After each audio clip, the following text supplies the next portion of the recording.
नयन सुलगी ज्योति ब्रह्म गोदारती मिलगी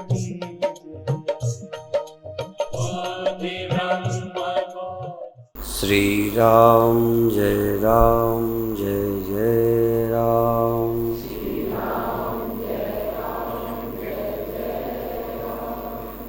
श्री राम जय जय राम।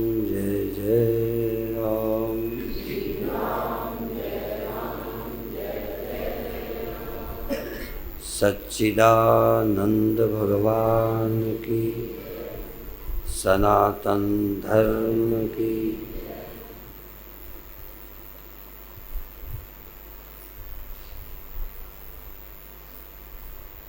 जीवन में जीवन से अधूरापन कैसे मिटे? हम अपने को अपने रहते समझ के रहते कैसे समझें कि हम में कोई कमी नहीं है, हम पूर्ण हैं। हम कैसे संतुष्ट हों और हम संतुष्ट क्यों नहीं? मेरे जानते जानवर संतुष्ट है। पेड़ को तो संतोष असंतोष का प्रश्न नहीं है।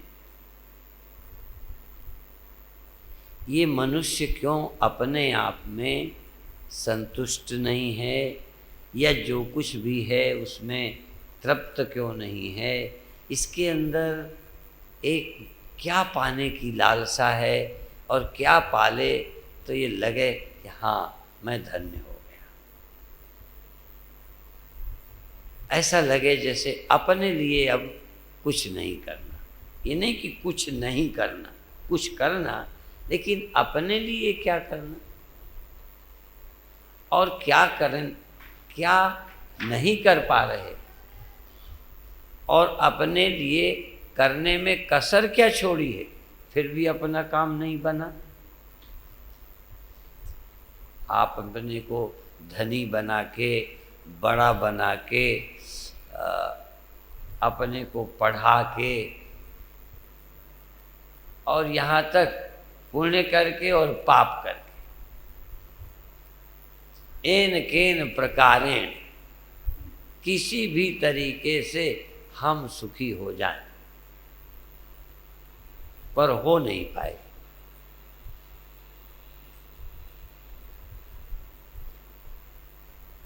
और हो गए तो बधाई के पात्र।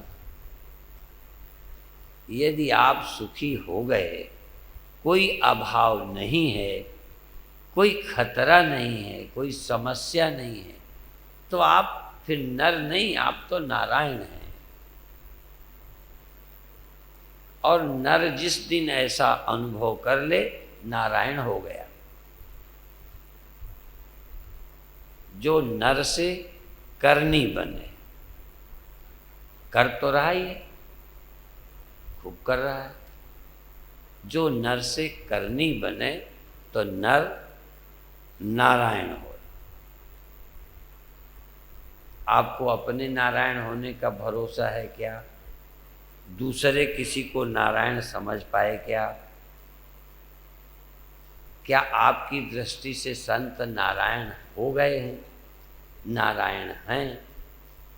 क्या आपकी समझ में जीवित वाले, जो नहीं रहे वो तो ठीक है, नहीं रहे वालों को कुछ भी मान लो, अब उसका कोई सबूत नहीं है, पर जो जीवित है कोई, वो तुम्हें लगता है कि ये पूरा है? कोई संत, कोई विद्वान, कोई योगी, हाँ तुमसे कई बातों में ज़्यादा जानता है। तुम्हें योग नहीं आता, उसे योग आता है। तुम्हें ज्योतिष नहीं आता, उसे ज्योतिष आता है। तुम्हें श्लोक नहीं आते, उसे श्लोक आते हैं। तो ये तो तुम्हें लग सकता है कि हमसे ज़्यादा जानते हैं, पर पूरे हैं वो। और क्या कर लें तो पूरे हैं। गीता पूरी याद हो जाए। हमें बहुत विद्वान मिलते हैं। एक अभी हमें मिला बम्बई का, नासिक में, कुंभ में गए थे तो उल्टी गीता पढ़ लेता है जवानी, जैसे हम सीधी, हमें तो सीधी नहीं आती अभी। जैसे कई लोगों को 1 2 3 4 5 6 7 8 9 10 11 12 13 14 15 100 तक गिनती आती है, पर जिनको सबको आती है एकदम कहें उल्टी गिनो, 100 पूरे 99 98 97 96 95 94 93 92 91 90 89, तो उल्टा गिनना पड़े तो अभी मुश्किल पड़ जाएगी।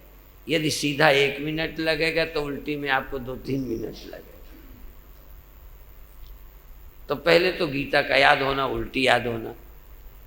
एक हमको यहीं पर उस साल संत मिले थे, यद्यपि परिचय मेरा पहले का था, जिनको पूरी रामायण आती है।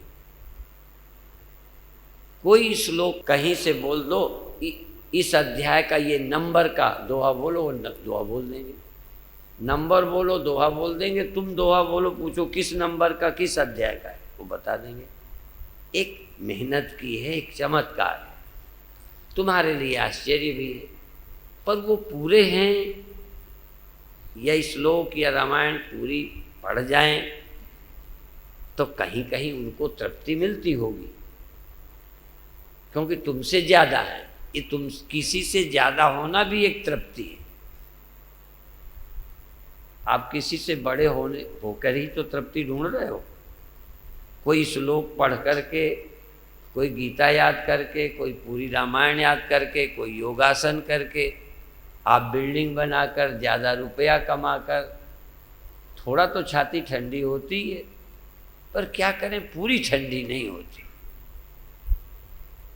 ऐसा किसी को लगता हो जैसे भगवान कृष्ण को कि मुझे कुछ भी पाना बाकी नहीं, या तो वो गप्पी हैं, जान के मैं बोलता हूँ, धोखे में नहीं, या तो आप कृष्ण को गप्पी मानो कि ऐसे झूठ बोल रहे हैं।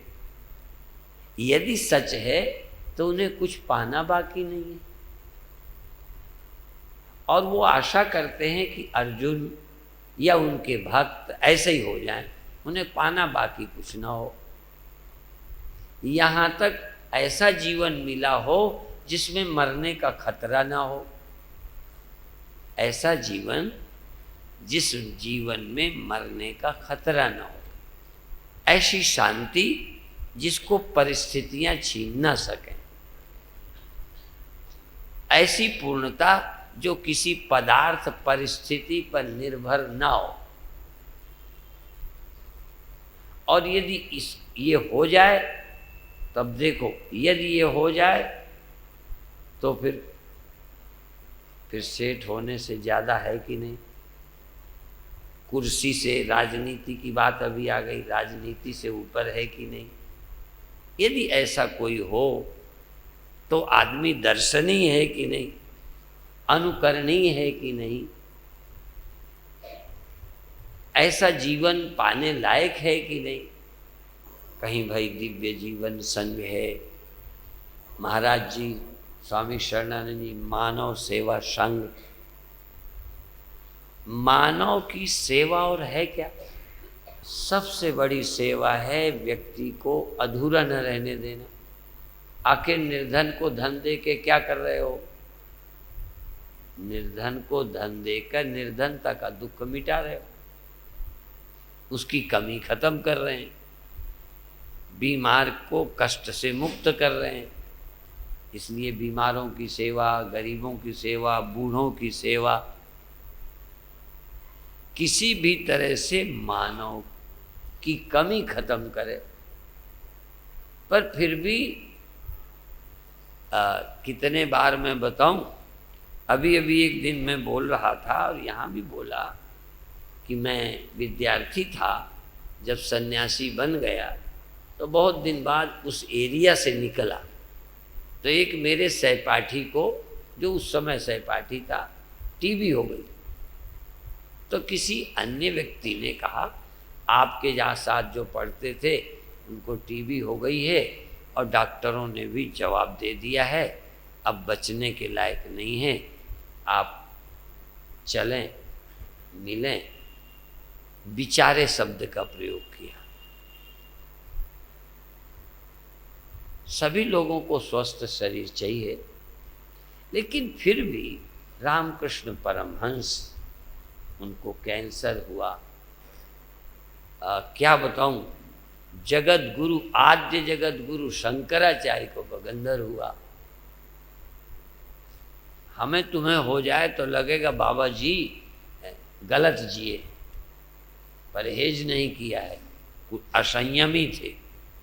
अब हम राम जगत गुरु शंकराचार्य जो इतनी उम्र में इतने योगी, इतने विद्वान, पर काय प्रवेश, शरीर रहते अपने शरीर को छोड़कर दूसरे शरीर में प्रवेश कर लेने की क्षमता वाला योगी, उनको भगंदर।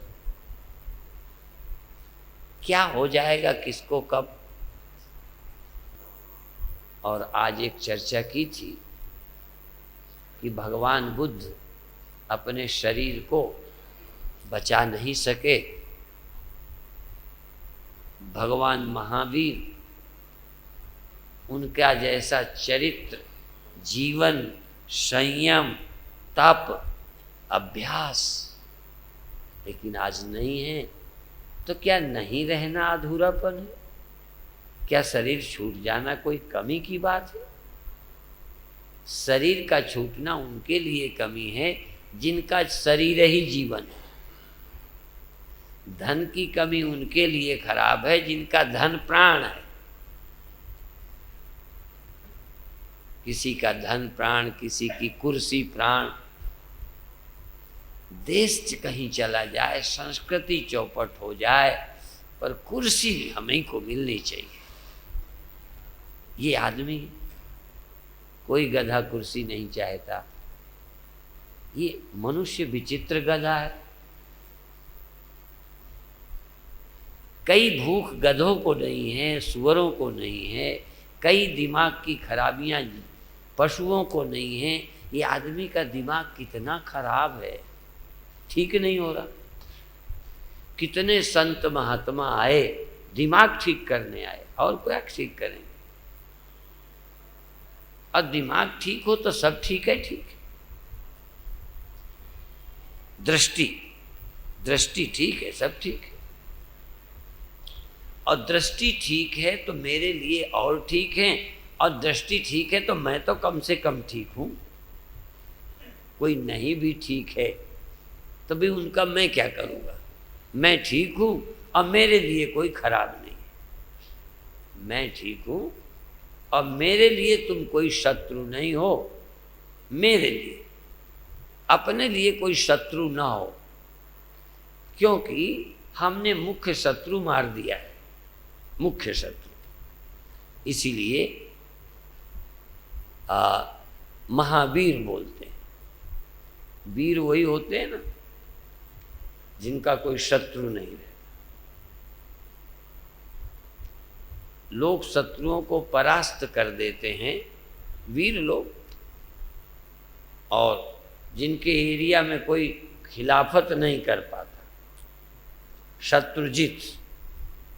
तो महावीर जिनका कोई शत्रु नहीं रह गया। आप कहोगे थे तो बहुत लोग। भाई शत्रु क्या होता है? कोई नुकसान पहुंचाता है। सबसे बड़ी शत्रुता है गोली से मार देता है। तो जो मरते ही नहीं है उनका शत्रु कौन होगा?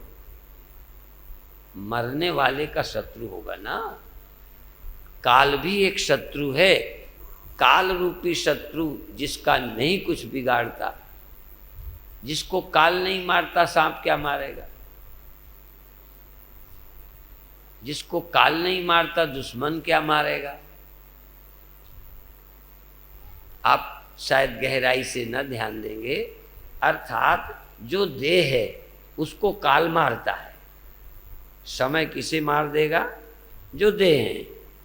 जो विदेह है, अभी नाम सुना था विद्यानंद विदेह। नाम बहुत अच्छा चुना। उन्होंने चुना या उनके गुरु ने या उनके माता पिता ने रखा। वैसे विद्यानंद विदेही हो जाते हैं। जिन्हें विद्या का, ब्रह्म ज्ञान का, प्रभु स्मरण का ज्ञान हुआ है वो विदेह ही है। और जो विदेह हैं उनको कौन मारेगा? देह ही को तो मारता है समय, और यदि समय नहीं मारता, हम वहाँ हैं, यदि हम वहाँ हैं जहाँ समय नहीं मारता, तो दुश्मन क्या मारेगा? जिसको समय मारता है उसी को सांप मार देता है, जिसको समय मारता है उसको ही कोई दुश्मन मार देता है, और जो परिस्थितियों से प्रभावित होता है उसी का कोई शत्रु और उसी का कोई मित्र होता है। अच्छी परिस्थिति अच्छा जुगाड़ दे मित्र है, हमारी परिस्थितियाँ बिगाड़ देता है वो शत्रु है, और उससे हमको परेशानी पैदा करता है। जो व्यक्ति परिस्थितियों से ऊपर रहता है, जो गुणातीत रहता है, उसका शत्रु कौन है, उसका मित्र कौन है? जब वो प्राकृतिक शरीर और प्राकृतिक मिले अंतःकरण के परिवर्तन से कोई उसे परवाह नहीं है, तो बाहरी लोग जो करते हैं क्या करते हैं? असल में सभी संतों का, गुरुओं का, ग्रंथों का, उपनिषदों का एक मत है कि आप इंद्रियातीत सत्य को मन से परे गुणातीत सत्य को प्राप्त करें। गुणातीत, देहातीत, इंद्रियातीत, जो अतीन्द्रिय है और इंद्रियों से रहित है, इंद्रियातीत, ये क्या है? इंद्रिय सत्य है, जो हम देख रहे हैं, जो तुम्हें दिख रहा है, ऐन्द्रिक सत्य। ये है किसकी नज़र में? आँखों की, कान की, त्वचा की। जो कुछ भी है हमें मालूम पड़ता है, ये है ऐन्द्रिक सत्य है। कोमल कठोर और ये दिन रात, जवान बूढ़े, ये सब ऐन्द्रिक सत्य है। और जागृत, स्वप्न, सुषुप्ति, ये भी हमारे अनुभूत सत्य है। अनुभूत, हमें अनुभव हुए हैं कि नींद हुई है, स्वप्न हुआ है, ये गुणात्मक सत्य, ये त्रैगुण्य सत्य है। त्रिगुण सत्य, गुण सत्य होते हैं, तमोगुण, रजोगुण, सत्वगुण। जागृत होता है, आप नहीं कह सकते नहीं होता। स्वप्न नहीं होता, होता है। नींद होती है, जागते हैं ज्ञान होने लगता है, सो जाते हैं जगत का ज्ञान नहीं होता। लेकिन इन गुणों का आश्रय, गुणाश्रय भी कोई है क्या? और है तो अभी क्यों नहीं मिलेगा? पूज्य स्वामी शरणानंद जी की दृष्टि से, वैसे तो चूंकि उनकी भाषा में ज़्यादा स्पष्ट हुआ इसलिए उनका नाम लेता, कि कोई प्रिय की दूरी पसंद नहीं करता।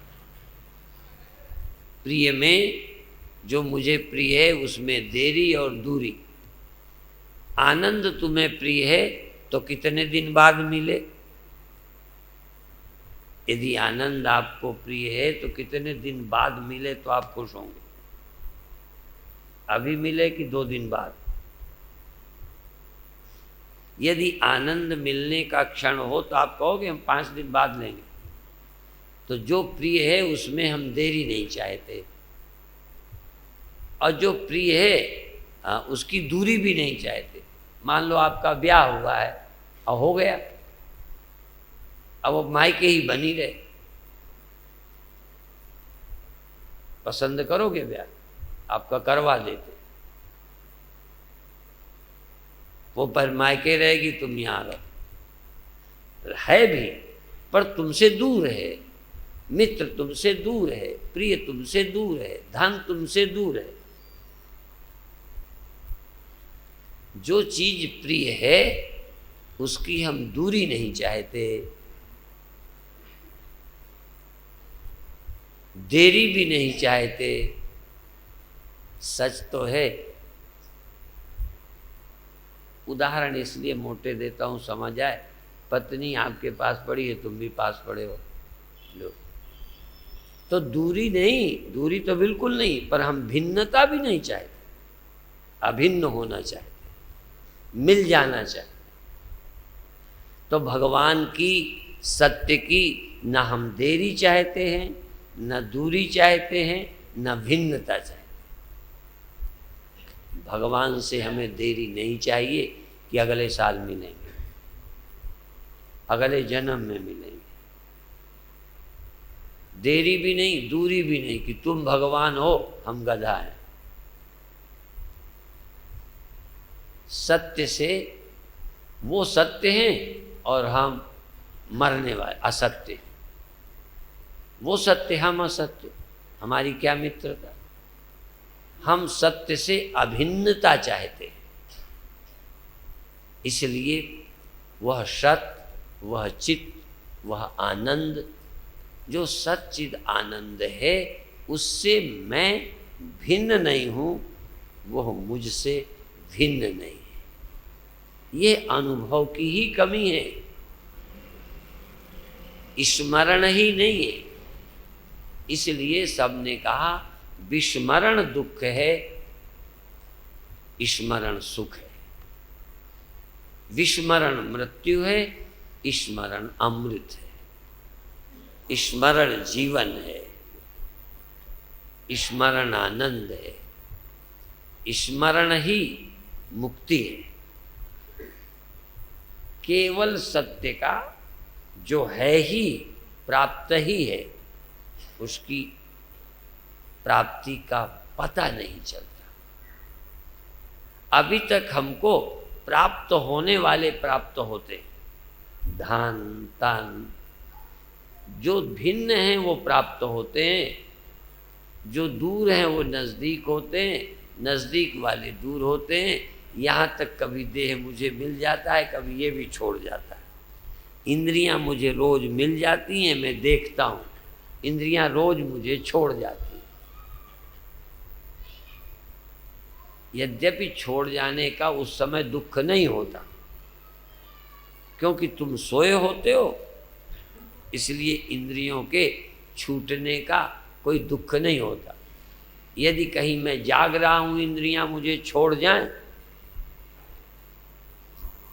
लेकिन जो इंद्रियों को छोड़कर जी लेता है, जो मन से रहित जी लेता है, जो अशरीरी जीवन जी लेता है, उसी का तो नाम समाधि है। यदि कुछ क्षण भी कोई बिना इंद्रियों के हो, इंद्रियां और इंद्रियों से मालूम पड़ना नहीं, बिना इंद्रियों के जो मालूम पड़ता है, आप बिना इंद्रियों के मालूम पड़ सकते हो। ध्यान भर दो, और यही है ध्यान की सच्ची विधि।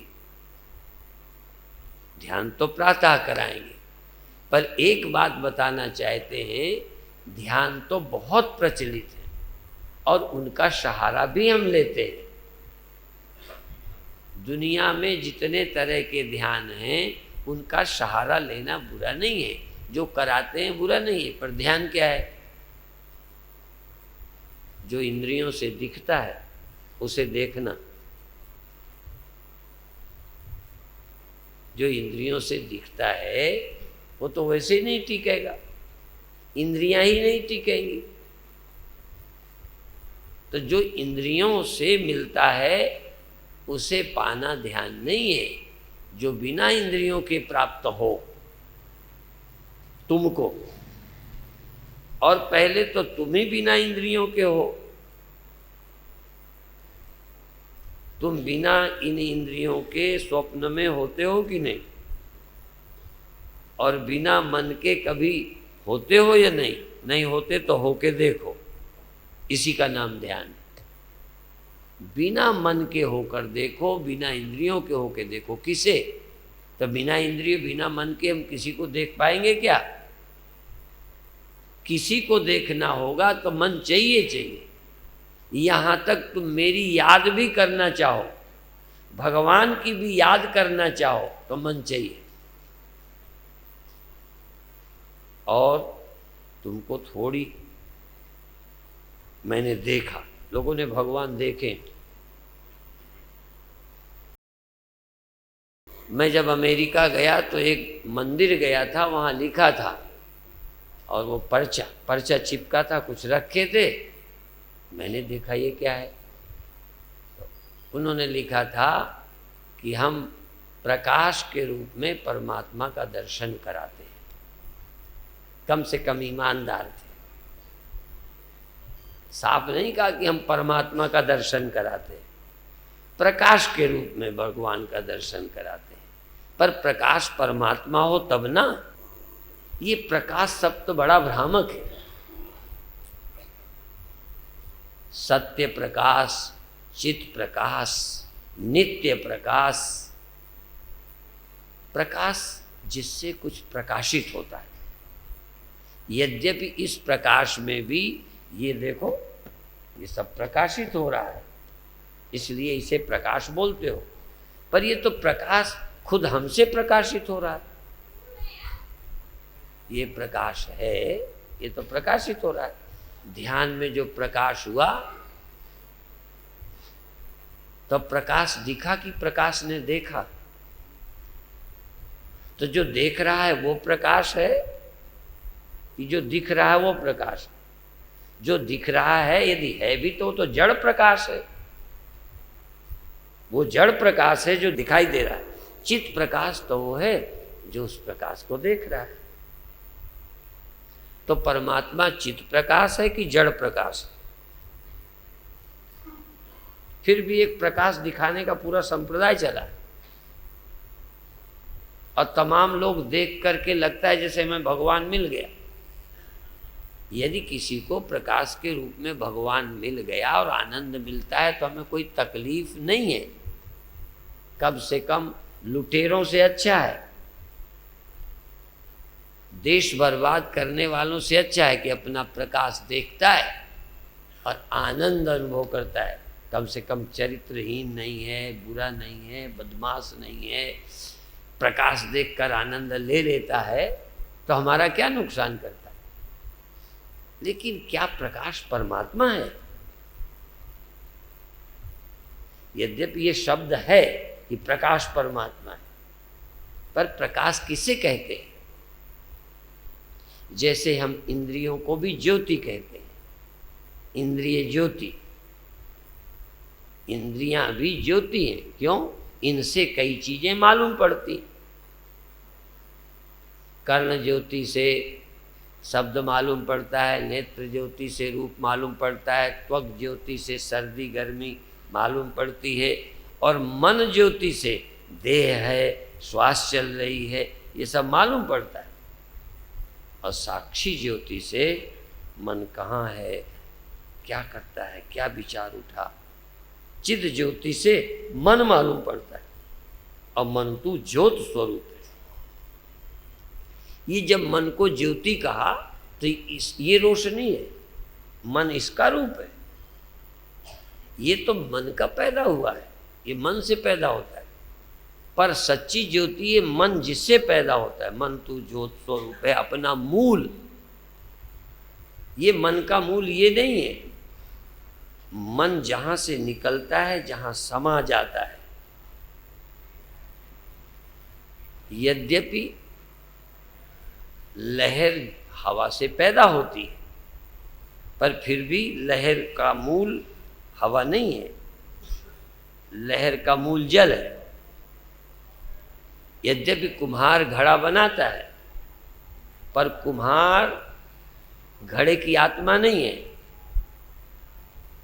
घड़े की आत्मा तो मिट्टी है जिससे वो बना है, वो आधार है उसका।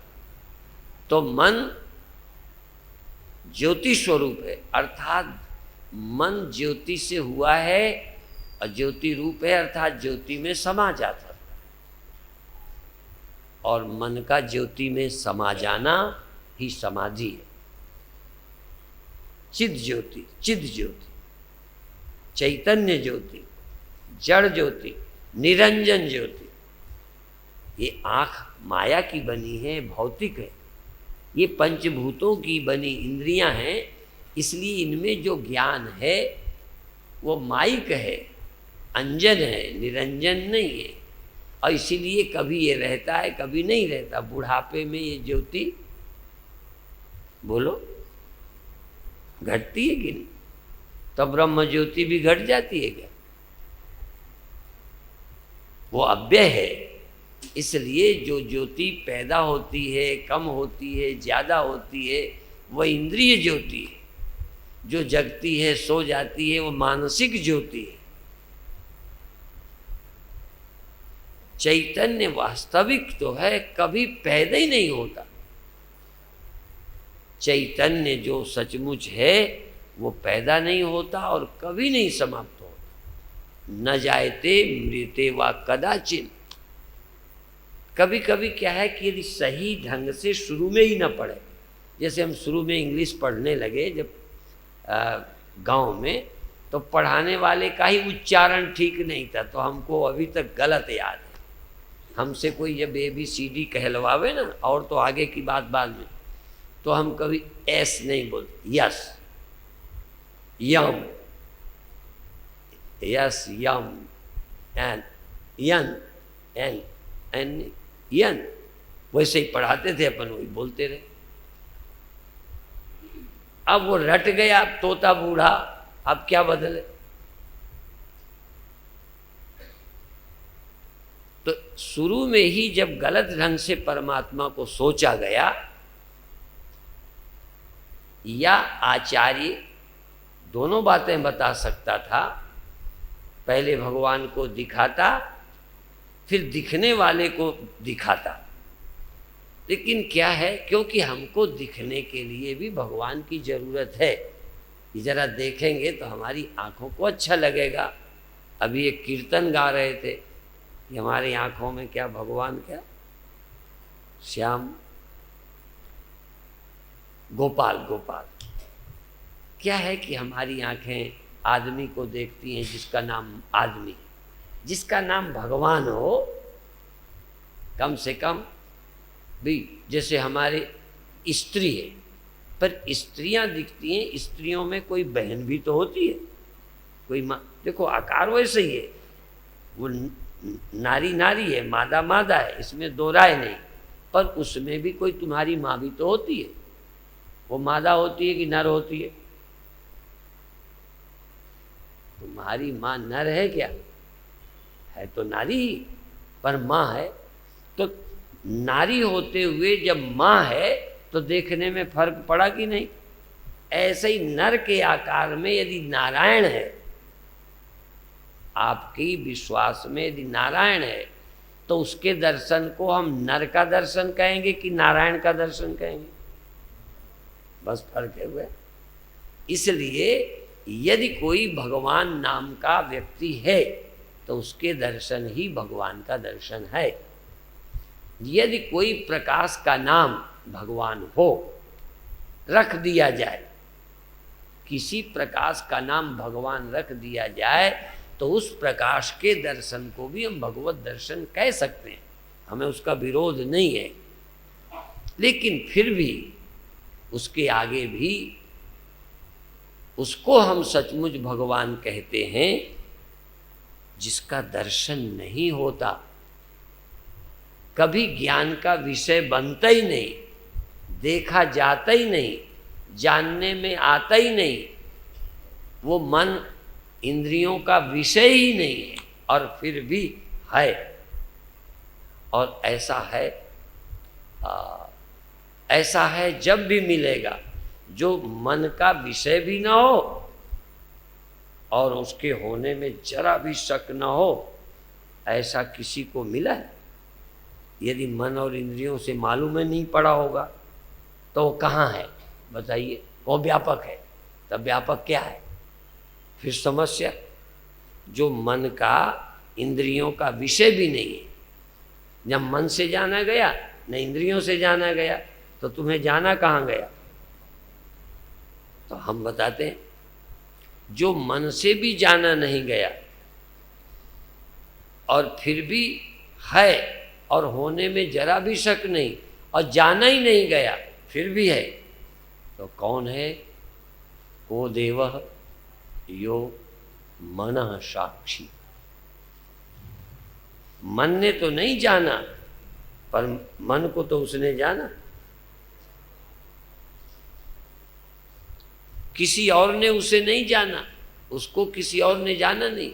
भगवान को कोई और जान ही नहीं सकता। यदि और कोई जान ले तो भगवान ही नहीं। जरा बात झीनी सी लगेगी, पर आप तो पुराने सत्संगी हो। कभी विनोबा जी के ग्रंथ पढ़ो, कभी उपनिषद पढ़ो, कभी गीता को भी पढ़ो। जब जाना ही नहीं जाता तो वह उसका है का क्या सबूत। यदि जाना जाता नहीं तो उसके होने का तुमने कैसे कब पता चला, जो मन और इंद्रियों का विषय ही नहीं है। हाँ, एक चीज़ है, जो मन और इंद्रियों का विषय भी नहीं, फिर भी चेतन है और वही मन को जान रहा है। और किसी ने उसे जाना नहीं, बल्कि उसी ने जाना। और इसीलिए ये मेरे शब्द नहीं है। देखो, तर्क मेरे हैं, समझाने का ढंग मेरा है, पर सच्चाई मेरी नहीं है। तो हमारे गुरुओं ने पहले, ग्रंथों ने पहले कही, एन इदम एन इदम एन इदम सर्वम विजानात। जिसके द्वारा ये सब जाना जाता है, उसको तुम किसके द्वारा जानोगे? और यदि उसको तुम जानोगे, जरा ध्यान दो, जिसके द्वारा सब जाना जाता है उसको किसके द्वारा जानोगे? वही भगवान है। लेकिन प्रश्न है कि उसको यदि तुम जानोगे कि वो सबको जानता है, तो वो जाना गया तुम्हारे से कि सबको जानने वाला हो? माने सबके जानने वाले को भी तुमने जान लिया, तो सबके जानने वाले के बाप तुम ही तो हुए फिर। या तो सबके जानने वाला वो नहीं है, तुम हो, और तुम्हें कोई जान नहीं पाया। इसलिए आत्मैवेदम सर्वम,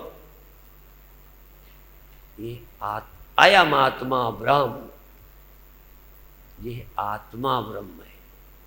आत्मा से भिन्न ब्रह्म है तो कल्पना है। आत्मा से भिन्न यदि कोई ब्रह्म है तो कल्पना है। क्यों ऐसे ही माने जा रहे हो? आत्मा से तुमसे अलग कहीं, और यदि मिला है तो ज्ञान का विषय होगा। यदि मिला है तो तुमको दिखा है, मिला है, जाना है, तो जड़ वस्तु भौतिक हो जाएगी, काल्पनिक हो जाएगी, ज्ञान का विषय हो जाएगी, तो भी भगवान न रही। दर्शन का आनंद लेने के लिए ठीक, जैसे पहले मैंने कहा, माँ कभी भी नहीं दिखती, शरीर दिखता है, पर माँ मेरे विश्वास में है। आप किस नाम के व्यक्ति हो? जिनको पता है सबको दिखता है। कहाँ गए थे? कहने उधर जा रहे थे। मैंने देखा है, नाम लेके कहते हैं वो उधर जा रहे थे। और भाई बहन, पिता माता, रिश्ता, वो तुम्हारे विश्वास का है। तो यदि तुमने देखा है तो भगवान नहीं, और दिखा नहीं तो तुम्हें वो दिखा नहीं तो है का सबूत। इसलिए आत्मा से भिन्न परमात्मा नहीं है। पर अभी आत्मा का अर्थ देह मत मानो, आत्मा का अर्थ ये इंद्रियां मत मानो, आत्मा का अर्थ ये मन मत मानो। और फिर दूसरी बात, आत्मा ब्रह्म है, तो फिर सोचो कि जो ब्रह्म है वही तो यहाँ आत्मा है। अच्छा, परमात्मा को क्या? सर्वात्मा, जो सबकी आत्मा है उसको क्या बोलते हैं? ब्रह्म। जब सबकी आत्मा का नाम ही परमात्मा है तो तुम्हारी आत्मा क्या है? तर्क से भी जरा मैं, जब सब की आत्मा वो है, भगवान किसकी आत्मा है? एक दो की। यदि सब की आत्मा है तो तुम्हारी आत्मा कौन है? भगवान है कि नहीं? जब सब की आत्मा भगवान है तो तुम्हारी भी आत्मा कौन है? बोलो। तो तुम्हारी आत्मा भगवान है, इसमें क्या आपत्ति है तुम्हें? और ये बात अभी तर्क से समझा रहा हूं। क्या तुम्हें ये कभी विश्वास हुआ कि ये आत्मा ब्रह्म है? ये आत्मा परमात्मा है, ये आत्मा ही अविनाशी है, ये आत्मा ही व्यापक है। ये आत्मा एक मन में नहीं रहती। यद्यपि एक मन में महसूस की जाएगी शुरू में, और कोई रास्ता नहीं है। बीते समय मैंने बताया, जरा समझा रहा हूं, समझो। ये मन है। अब यहां मालूम पड़ता है जैसे कुछ है, इधर मालूम ही नहीं पड़ता। ये तो कपड़ा तुम्हें यूं तो दिख रहा है, क्योंकि अभी उस गहराई की बात अलग है।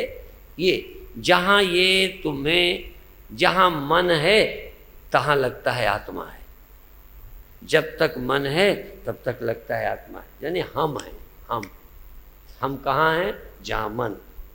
इस समय मन जागा है तो आप यहां हैं, और अभी स्वप्न में होते तो आप कहाँ होते? जहां मन होता।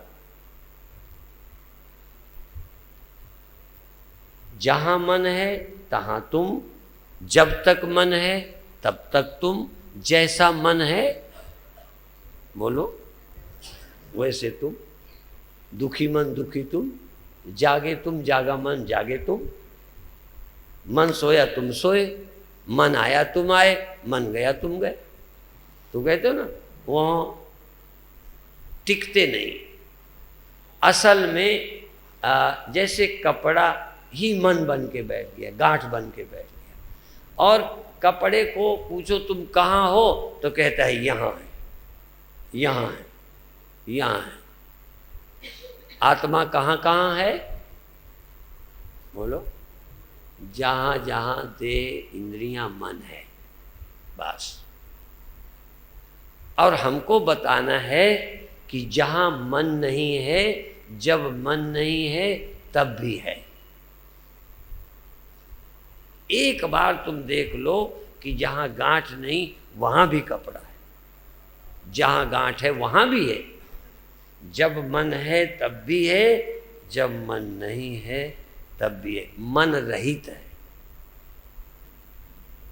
गांठ सहित कपड़ा, गांठ रहित कपड़ा। मन सहित आत्मा, मन रहित आत्मा।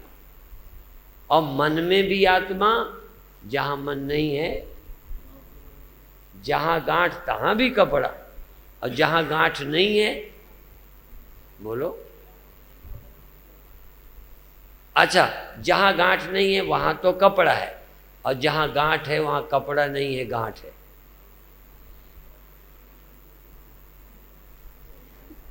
जहाँ मन नहीं है, जहाँ हम नहीं है, मन नहीं है, वहाँ तो ब्रह्म है। और जहाँ हम हैं वहाँ ब्रह्म नहीं है, वहाँ हम है। उतने को ब्रह्म छोड़ गया। कि ब्रह्म न होता तो हम होते ही नहीं। जहाँ गांठ, देखो यहाँ कपड़ा मान लो, दो तरह से समझाया। एक को समझाया जहाँ गांठ है वहीं कपड़ा है, दूसरा समझाया जहाँ गांठ है वहाँ कपड़ा नहीं है, जहाँ गांठ नहीं है वहाँ कपड़ा है। किसी बच्चे से पूछो ये, तो कहेगा गांठ, ये कपड़ा। ठीक, ये आसान है। सब जगह ब्रह्म है, सिर्फ वहीं नहीं है जहाँ मैं रह रहा हूँ। आपको अपने यहाँ तो ब्रह्म नहीं मिला, थोड़ा और कहीं मिल गया होगा, और कहीं उसके होने का विश्वास है। सिर्फ अपने में उसके होने का विश्वास।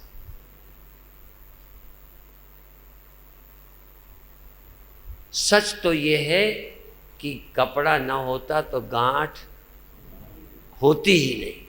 ऐसे ही यदि चेतन आत्मा ना हो तो मन हो ही नहीं सकता। महात्मा गांधी जी का वाक्य पहले मैंने बताया था। गांधी जी ने कहा परमात्मा है क्योंकि मैं हूं। लहर ये कह सकती है पानी है क्योंकि मैं हूं। लहर हूं, मैं हूं, इसका मतलब जल है। मैं हूं इसका मतलब परमात्मा है। नहीं, मैं हो ही नहीं सकता, मेरी स्वतंत्र सत्ता ही नहीं है। हम लोग एक बात मानते हैं, कई लोग कई की स्वतंत्र सत्ता मानते हैं। हम लोग मानते हैं परमात्मा के अलावा कोई स्वतंत्र नहीं है। किसी की सत्ता परमात्मा के बिना, पर परमात्मा की सत्ता और के बिना है। जैसे गांठ का अस्तित्व तो बिना कपड़े के, बोलो, पर कपड़े का अस्तित्व तो बिना गांठ के, जहां है वहां भी न रहे तो भी। अच्छा ये बताओ, ये कपड़ा गांठ में रहता है, ठीक है, कपड़ा कहाँ रह रहा है? गांठ में। अच्छा गांठ न रहेगी तो ये कपड़ा जाएगा कहाँ? आप लोग पूछते हो ना कि जब भी हम न रहेंगे, मन न रहेगा, देन फिर आत्मा कहाँ जाएगी? आत्मा कहीं जाएगी कि गांठ जाएगी? ये मन जाएगा कि आत्मा कहीं चली जाएगी?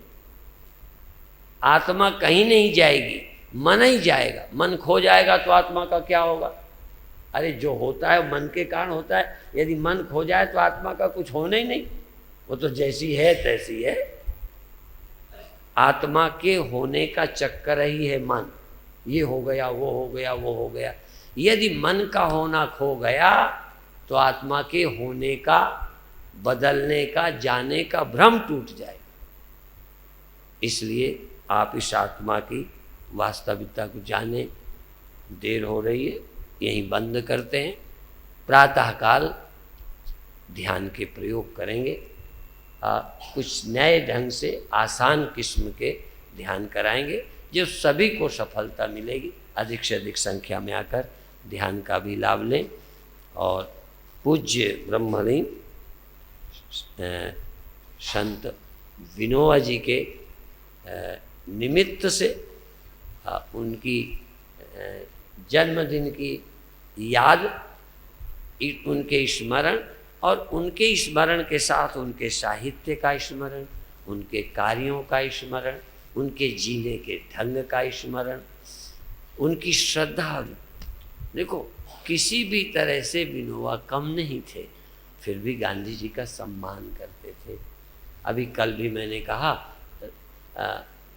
शिव जी भगवान राम को दंडवत करते हैं और राम जी सीता के खोने के समय रामेश्वरम में स्थापना करके उनकी पूजा करते हैं।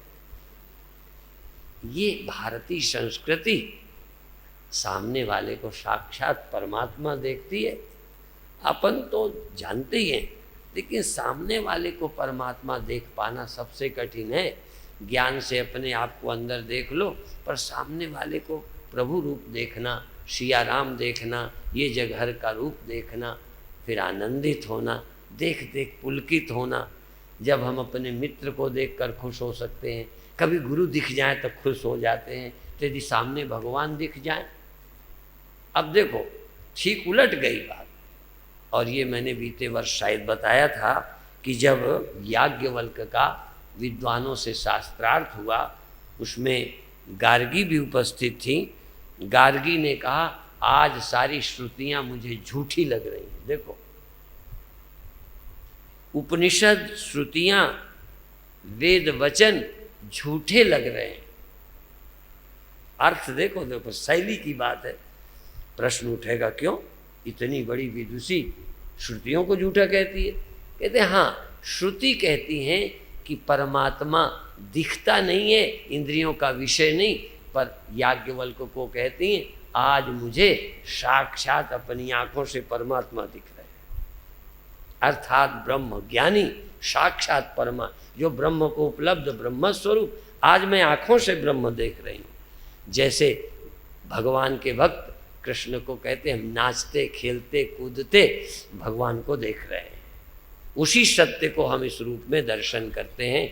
इतना ही कहकर समाप्त करते हैं। ओम शांति शांति।